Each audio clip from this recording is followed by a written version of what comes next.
Hello my crafty friends, it's Beverleigh here over at Crafting Chaos, and I'm just popping on just to give you a little bit of a supplementary video on the fuchsia file, just to iron out one or two problems or suggestions or questions or queries that people have had leaving comments on the YouTube channel.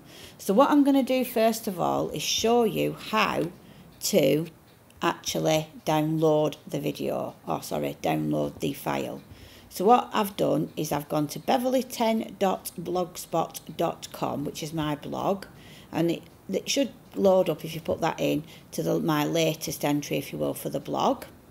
And can I just say, please follow the blog, because then you'll get notifications when new posts are put up, and therefore new files are available.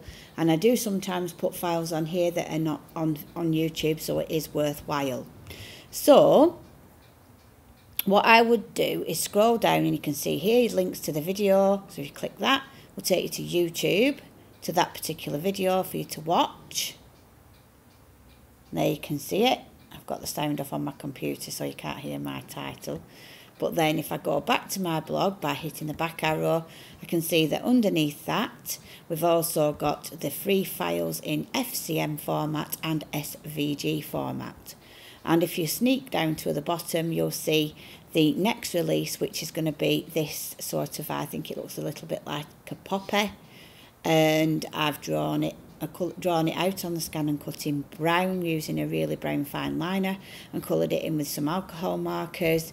And I have then just put some like a bluey, tealy coloured glitter card behind, so it's nice and sparkly, and the words I drew out with a Sakura tiara glitter pen, and then I just put a couple of sequins on just to jazz it up a little bit. So that's what's coming next in the floral series.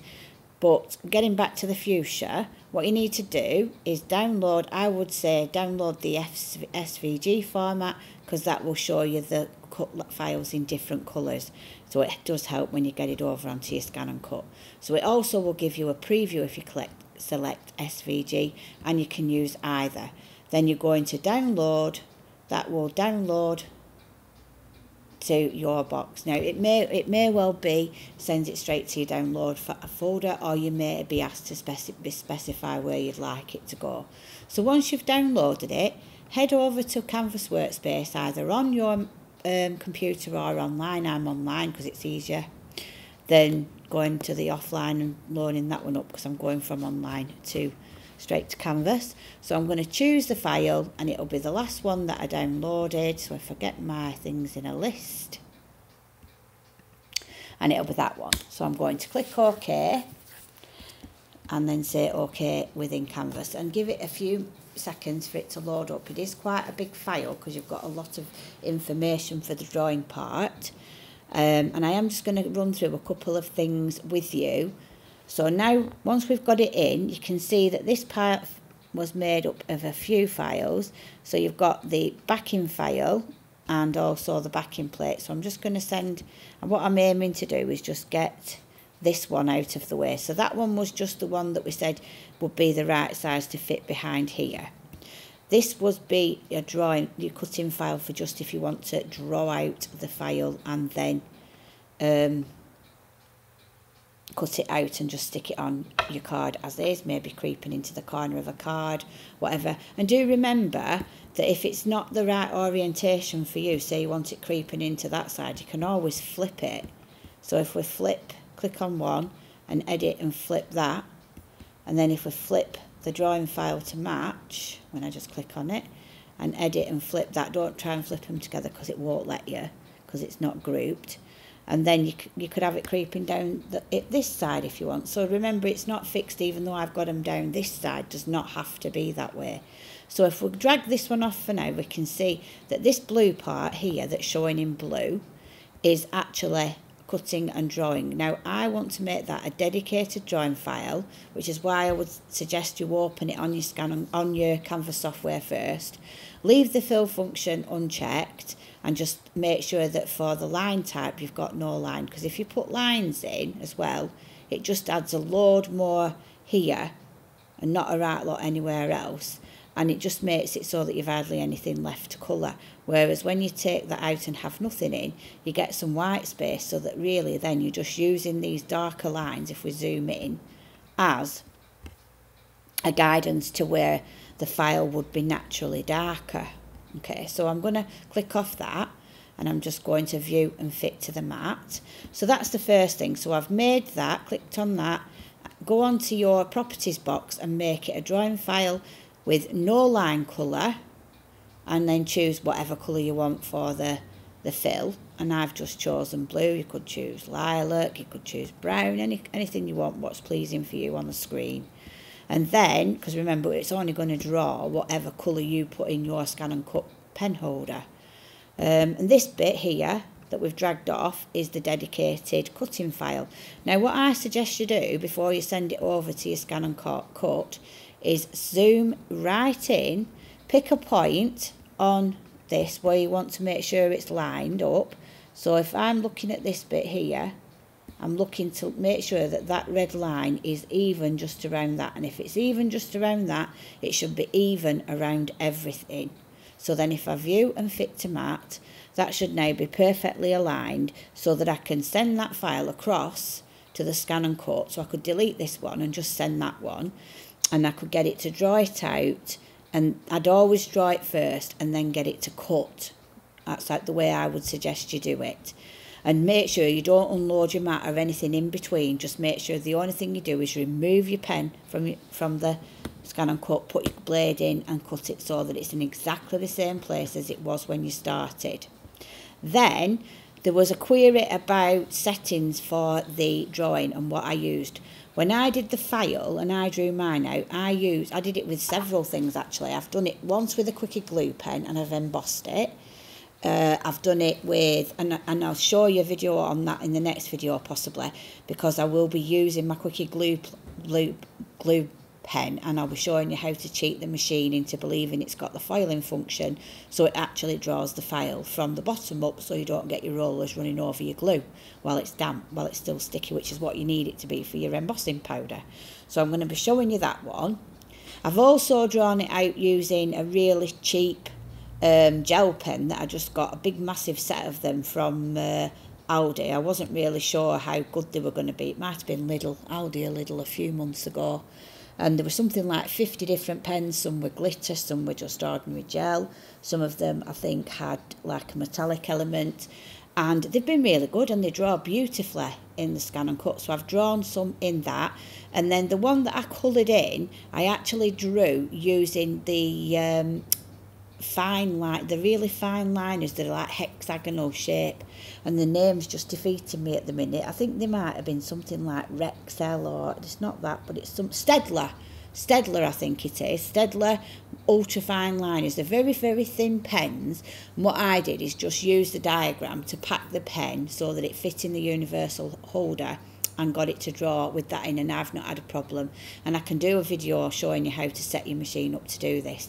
The other thing I would say is also take your pressure for your drawing right down to 0, possibly even -1, so it's barely like pushing any pressure on that nib onto your paper, if you will, and that'll keep your lines a bit more sketchy, which is what you want it to be, because it's like a sketchy stamp, if you will, where the darker areas are showing you where the light and shade would be, so it does help with colouring as well. So that was that file. Now the other query I had was regard to when I did this. If I just zoom in, I'm just dragged it away so you can see what I'm talking about, and I'm going to zoom in, but I'm just trying to find myself where I've got a bit of room on my mat. I think I'm going to shovel that off to the side, and I'll just bring it over here and zoom in. So I was asked about, like when I did do this file, instead of taking it straight down, I just left a bit landlocked there like a little bridge. Now, there's no real 100% reason for doing that. I did it trying to add a little bit more sturdiness and stability to the card. That was my reasoning. But there's absolutely no reason why, if you want to, you could have took that, right, when you was doing that bit there to cut that bit out there, you could have gone beyond that and took out the whole piece, and I'll show you what I mean. I can't go backwards, but I can show you how I mean, if you will, from what we've got. So imagine that this bit was still here and hadn't been chomped out. What you'd do is you'd zoom right in like we've been doing, and I'll just sort of click roughly around on that. So I'm going to go roughly where this one was before anyway. So instead of coming down here and stopping there and going across, you just carry straight on till you're past where it is, clicking on the actual lines that are already there. And I'm just going to come back up sort of in line with the one that we've already done and double click to anchor. That will give you that line, and then all you would do is the same as what I was doing in the video, select the other and then go edit and process the overlap subtract. Like so, and as you can see now, that's removed the whole thing. So if we do a view fit to map now and we move this file back on, you'll see where there was a little bridge, like there was a little, if I'll zoom in and then you can see what I mean. Just zoom right in. Just get it on select again now. So I'm just picking a spot where I'm going to check that it's in line with everything, where it should be. And then I'm going to call it good. Now, sometimes it's easier to get it perfect just using that. Now, if you look, that was where the little bridge was, and now there's no bridge. And if you look at this bit, there's a bridge there. So there was a bridge like that. And if I just show you once more on that part, so again, I would zoom in so that you're right on top of where you need to be. You can see what you're doing. Click on the node tool, click,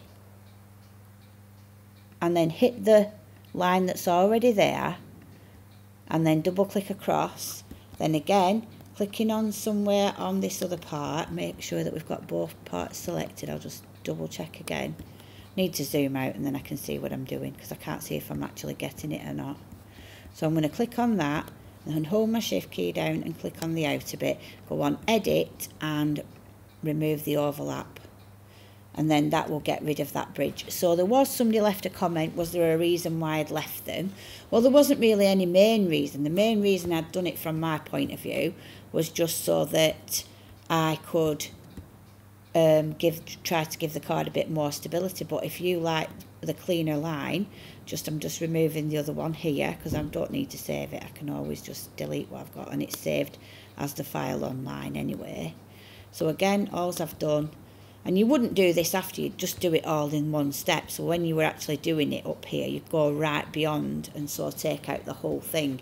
So when you view now fit to mat, you've actually removed some of those bridges that I'd left in for a bit of stability. But obviously if you didn't like the look of them there, by all means you could edit them out.